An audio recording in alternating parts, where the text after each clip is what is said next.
everyone, it's Jean from the Inky Owl Studio. Welcome back, and welcome if you're a first-time viewer.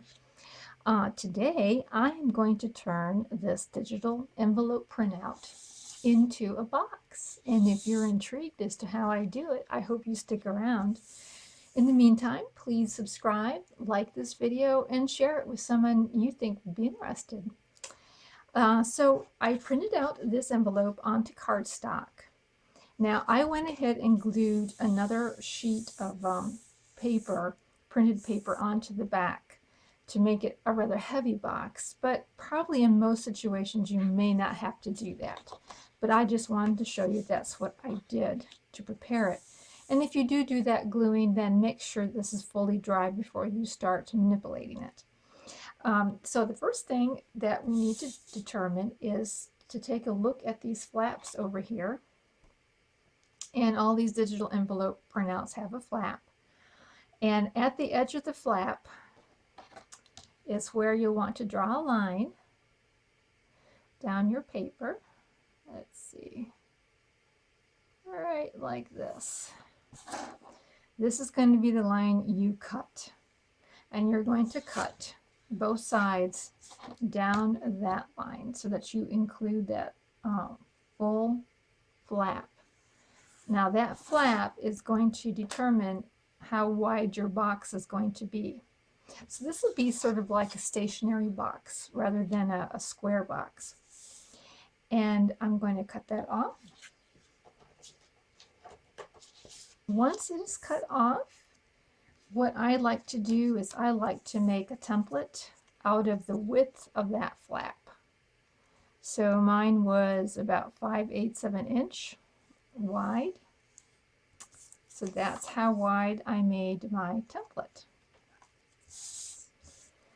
Then I look at where this flap goes into the middle of the envelope. Now here in this pattern there is a definite difference between the top and the bottom, but where this little flange or flap comes in will be at the middle of your box, or what I'm calling the middle of the envelope. So you want to lay down your template in the middle of that particular line, and and if it's not terribly exact, it's okay. I usually go over and then I measure to see that I have it even this way at least. And then once you do that, I take my stylus and now I'm going to score all the way from the edge of the paper all the way down to the other edge of the paper. Okay, and that's going to be, I may have to press them pretty hard if you have it doubled up there. But that's a score line there, and I have to turn it around because I'm not ambidextrous. I have to have it on my right side. So there we go. If you got a left-handed friend, maybe they can come over and help you. And you're right-handed. So we'll just put that score down that way. All right, so now we have that score along there, and it's pretty much in the middle. Now if it's just a little over each way, it won't hurt, but try to get in the middle as much as you can.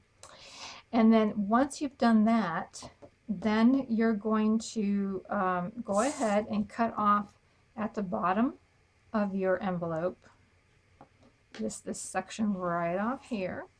And then you're going to come in and you're going to cut up the flap and then cut around your top of the envelope that way, right? So you're not going to cut below the flaps or the flanges that are over here. So I'm going to do that and I'll be right back.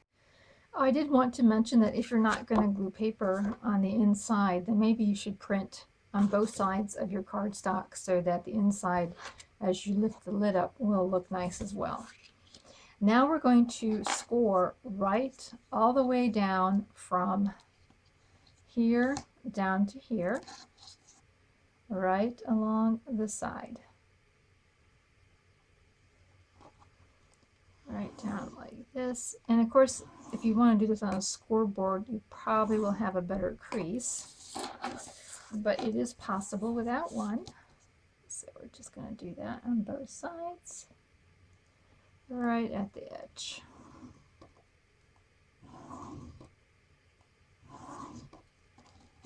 Okay. Now I'm going to fold the bottom here.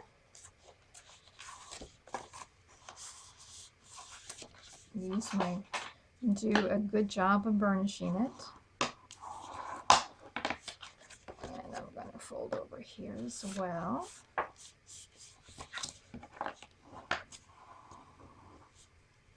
So now we have the bottom of our box out. So this will be the width of the box, or the bottom. And now we're going to cut. We're going to cut right along this score line here to the very edge of your envelope. And we're going to do the same right over here. Then once I've done this, let me get my smaller scissors, it might be easier to see. I'm going to carefully miter each of those little pieces. So this is what it will look like. And I'll carefully miter it over here, just a little bit. All right. The miters don't have to be perfect. They just need to be cut back so that when you go to fold in, it doesn't get hung up. And so I will come over here and we will snip this one here. Now you could snip like this. You could use that score line as a guide and come right in like this without doing the middle one. But for some reason, I just find this easier to do, probably because I can see it better. So whichever way works for you. Alrighty. Okay, so that's done there. Now we're going to take this little bit that we just got done cutting around, and we're going to fold it inwards like so. Okay, it's folded down, and I'm going to glue it down. And I think this just this gives the box a little bit more stability, I think. All right, I'll just hold it down for a second so that the glue can do its deal. Now once that is done, we're going to go ahead and fold down these flanges here, and we're going to burnish these down like so.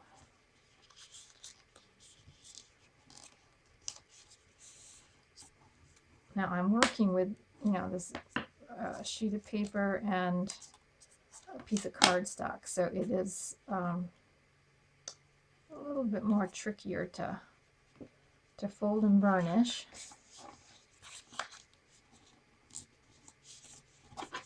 I'll do these here and one more.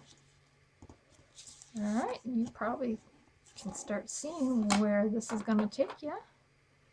Let me just get these glued down here. Go. I am going to miter this here.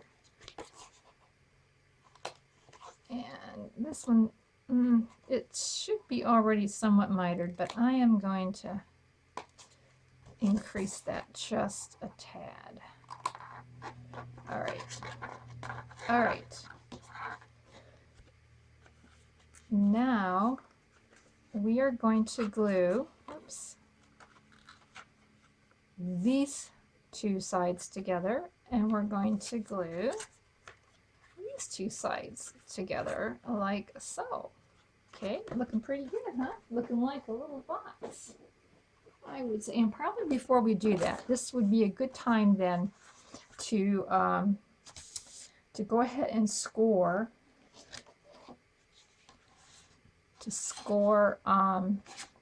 Okay, so what's going to happen is you're going to have to score 5/8 of an inch from where this meets up.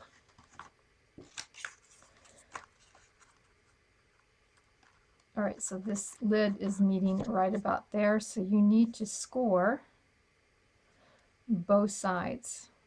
And in this particular pattern, you can see that it's scoring along here and along here, but you may have to use your template to kind of determine what that is.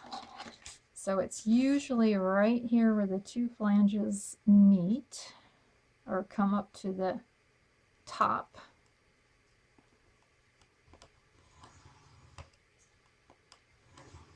And then it'll be whatever the depth, or excuse me, whatever the width of your flaps were over here. Remember, we're following the same one. So for me, it's 5/8 of an inch. So I am just going to follow that out and put another score down here. Okay. And now turn it inside. And we'll turn it inside again. All right. Now we're ready to go ahead and glue the sides together there. Now there's printing here on, not only is there printing on this particular pattern, but it's also white, which means that somehow you'll probably want to cover that. There we go. Get that in there.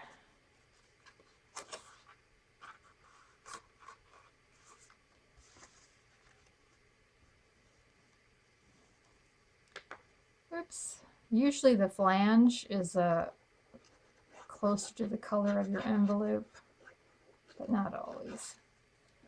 All right, and you might want to take something inside to kind of press it down.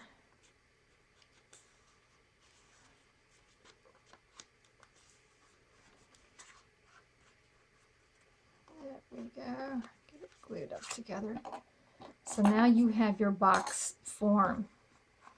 Now this particular envelope pattern has these curls here, so there is going to be a bit of a hole.